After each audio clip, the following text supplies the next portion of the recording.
This is an affordable SG with a classic feel but modern sensibilities. But in my opinion, this is a pretty close second best guitar in Epiphone's new Inspired by Gibson lineup.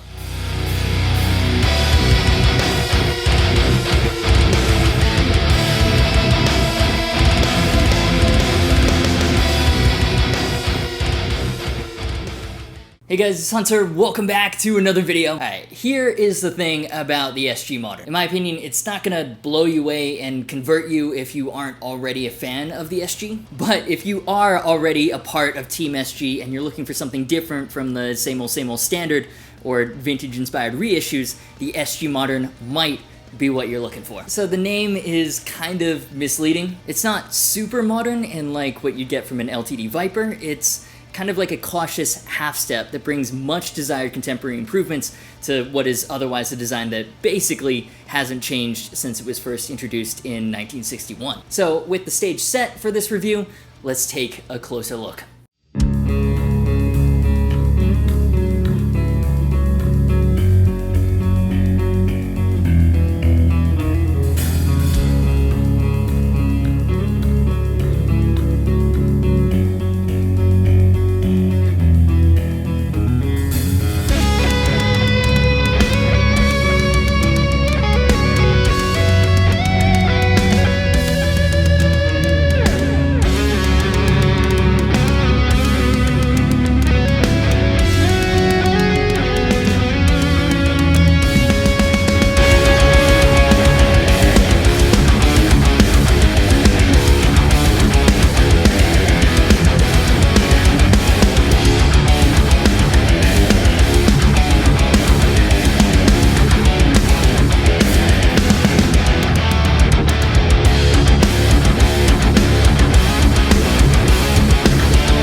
And you may have noticed today I'm running this guitar not through a giant tube head, but through the Boss Katana Mark II. Massive thanks to Boss for sponsoring today's video and making this entire Epiphone review series possible. Giant tube heads are obviously awesome, but they're also kind of really expensive, and we wanted to show that you don't necessarily need them for great tone. Boss Katana is one of the most popular amps on the planet for a reason. The Katana head is a great all-in-one solution. It's got all the tones you need, from ultra clean to metal as fuck.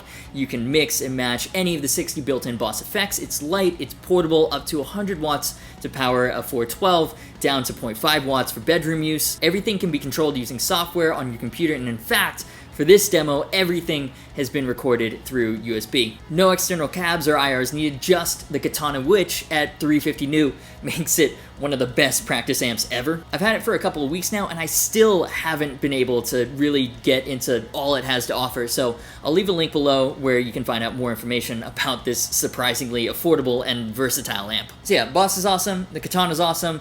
Click the link for more information, and it also supports the channel. And now let's get into the review. Now, despite the word modern in the name, this is first and foremost an SG. Mahogany body, mahogany neck. If you were wondering, there are no quote-unquote modern modifications to the body, or even a neck heel cutaway. It's your typical SG, neck dive and all. except that it's not. First off, the finish. Now currently it only comes in this trans black fade. In general, I'm not a huge fan of fades, especially when the fade is super sharp and abrupt, going from one color to a completely different one. This though, it's tasteful, subtle, and classy, and more contemporary than your standard flat black or cherry red stain. This being part of the Inspired by Gibson collection, I'm sure it's only a matter of time before Blueberry Fade is made available as well. That looks like a harder color to properly nail, so that's probably why it hasn't made its way into the lineup yet, but yeah, this is the color that I've got here. And it's a little more subtle than it looks on the website photos, but I actually kind of like that. And then transparent top hats, just like on the Les Paul Moderns. Okay, so it looks the modern part while still being unmistakably Gibson, or Epiphone inspired by Gibson, you know what I mean. Anyways, the differences between this and like your traditional 61 standard, for example, comes down to a couple of things. The ebony fingerboard, obviously, instead of rosewood, or Indian laurel now, which is the more sustainable alternative. Now, I'm not one of those people that thinks fingerboard wood makes a big difference in terms of tone, like there are people that swear that it makes the guitar sound snappier. I don't know about all that, but it does definitely make a difference in terms of feel. This is smoother and sleeker. Of course, 24 frets, because that's more modern or whatever. Kinda wish they included the 24th fret trapezoid inlay. Not really sure why they didn't. And I know that 24 frets will be a huge deal for some people. Like, it's pretty rare to get that on any SG type guitar, especially on the affordable side of things. The biggest difference though between this and like your classic SG, in my opinion though, is the asymmetrical neck shape. Now we talked about this on the LP Modern, but for the uninitiated, let me catch you up real quick. Basically, Epiphone slim tapers are not like Gibson ones. They're not completely round, they're slightly D-shaped with a flat-ish back. Now on an original collection inspired by Gibson guitar, like one based on a classic Les Paul Standard 60s, for example, that spec diversion doesn't make a whole lot of sense. On this though, it kind of does, and especially when it's combined with the asymmetrical neck shape, which means it's thicker on the bass string side and thinner on the treble string side. And you know what? It feels really good, which is the most important part. It's not too much of a departure from a normal Epiphone, but it's definitely more contemporary, which I guess is the point. And for this Boss-inspired series, I am checking out multiple Epiphones, and the great thing about that is that we're able to compare and judge the QC consistency across the new line, especially when it comes to fretwork, which can sometimes be hit or miss on Epiphones since they produce so many guitars. And out of the 5 that I have right now, the SG Modern might be the best example of what Epiphone is capable of. Obviously, it's not a masterpiece like on a Gibson Custom Shop or an Eastman, but on like a $500 guitar, there's really not that much to complain about here. I guess you could point to the higher frets being a bit sharp, but relative to other guitars in this price range, it's about comparable. And relative to the other Epiphones I've got in the apartment, it's probably the best example. That being said, it's definitely not as good as the Korean-made G400 Custom I have from 2006, but QC was even more inconsistent back then, so I might have just gotten incredibly lucky on that one. And we've talked about this before, but Epiphone have leveled the up when it comes to the new Inspired by Gibson collection this year. And not only with the new Kalamazoo headstock, which I still think looks weird on Les Pauls, but definitely works much better with SGs, but also in terms of components. Graphtec tusk nuts across the board. This particular model, just like the Les Paul Modern, comes with Grover locking tuners. I'm a firm believer in the proliferation of locking tuners because they are just so convenient. Who wants to spend more time during string changes? Not me. I'm good, thanks. And now that we know Epiphone can include them on an SG and still keep the price tag at affordable levels, I'm excited to see where else they pop up in future models. Okay, but now I'm kind of getting ahead of myself. Let's take it back to this SG Modern and hear what it sounds like outside of a mix. There are roughly like 1 million tone configuration options. This might take a while, so let's get into it.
So this guitar is kind of frustrating because all the different tonal options, that's super cool. But I find Epiphone Pro Buckers are consistently the weak point for the guitars in my very humble opinion. Like, granted, sometimes, yeah, the number of guitars they pump out, Epiphones can be a bit hit or miss on fretwork, but spec-wise, you've got Graphtec Tusk nuts, Grover locking tuners, and then Pro Buckers. To be clear, they're okay. I don't hate them. I just wish they were better, like less muddy. They're okay, but if I were considering buying this guitar, I'd also count on swapping the pickups out for Duncans or something. Definitely the 4 conductor versions because the versatile wiring scheme is dope. It's definitely one of the strongest points of this guitar, and I definitely want to keep that. And I do like how on this SG that they didn't have to move the pickup to accommodate for 24 frets. Like on a Les Paul, they have to move the neck back closer to the bridge to fit another 2 frets, which changes the sound. Like, it's no longer on the sweet spot. Here, the extra frets just take the place of the little plastic cover, so